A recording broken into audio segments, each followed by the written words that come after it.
ચલો, એક વાર્તા સાંભળવી છે? કાચબા અને સસલાની વાર્તા સાંભળી છે? હા, સાંભળી છે. પણ આજે એ જ વાર્તાને આપણે નવી રીતે સાંભળીશું. તો શું હોય છે? કાચબો અને સસલું બંને શરત લગાવે છે કે જે પહેલા રસ્તો પાર કરી દે એ જીતી જશે.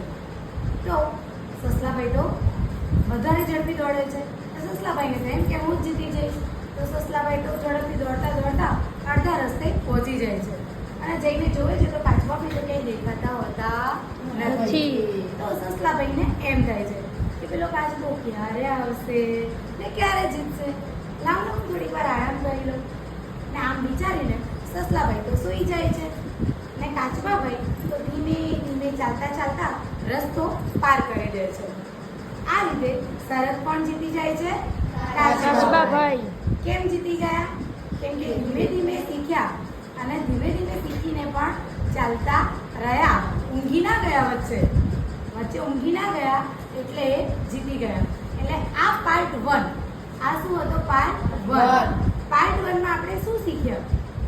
પાર્ટ 1 માં આપણે શું શીખ્યા કે ધીમે ધીમે શીખતા રહીએ તો પણ સફળતા મળે છે. ધીમે ધીમે શીખતા રહીએ તો પણ સફળતા મળે છે. હવે સસલાભાઈ તો હારી ગયા એટલે સસલાભાઈને થાય છે કે ના, મને મજા ના આવી. એ કાચબા, ચલ આપણે ફરીથી શરત લગાવીએ. હવે પાર્ટ 2 ફરીથી શરત લગાવે છે. ફરીથી શરત લગાવે છે એટલે સસલાભાઈ તો ફટાફટ દોડીને આગળ જતા રહે છે અને જીતી જાય છે. અને કાચબાભાઈ તો ધીમે ધીમે જાય છે. કાચબાભાઈ હારી જાય છે. તો આ પાર્ટ 2 હોય. આમાં શું શીખ્યા કે સસલાભાઈ જેમની ભૂલ હતી ને એને ધ્યાનમાં રાખી કે સૂઈ ના ગયા અને દોડ્યા જ એટલે જીતી ગયા. તો આના પરથી શું શીખવાનું છે કે તમારી ભૂલોને યાદ રાખો, અને શીખો. ભૂલોને રિપીટ કરો નહીં. ભૂલોને રિપીટ નથી કરવાની, યાદ રાખીને શીખવાનું છે કે હવે ફરી આવી ભૂલ થાય નહીં, તો આપણે જીતી શકીએ. હવે પાર્ટ 3 માં કાચબાભાઈ કહે છે કે સસલા, હું હારી ગયો, મને મજા ના આવી, ચલ આપણે ફરીથી શરત લગાવીએ, પણ આ વખતે આપણે રસ્તો બદલી દઈશું. સસલાભાઈ કહે છે કઈ વાંધો નહીં, રસ્તો બદલે તો શું, હું તો ભાગીને જીતી જ જવાનો છું. ફરીથી શરત લગાવે છે. સસલાભાઈ તો દોડતા દોડતા જાય છે અને વચ્ચે ઊભા રહેવું પડે છે. વચ્ચે ઊભા રહી જાય છે. કેમ કે આગળ નદી હતી. હવે સસલાભાઈ શું કરે? અને કાચબાભાઈ તો ધીમે ધીમે આવ્યા અને નદી પાર કરીને જીતી ગયા. તો આ પાર્ટ 3 હતો. અહીંયા કાચબાભાઈ જીતી ગયા.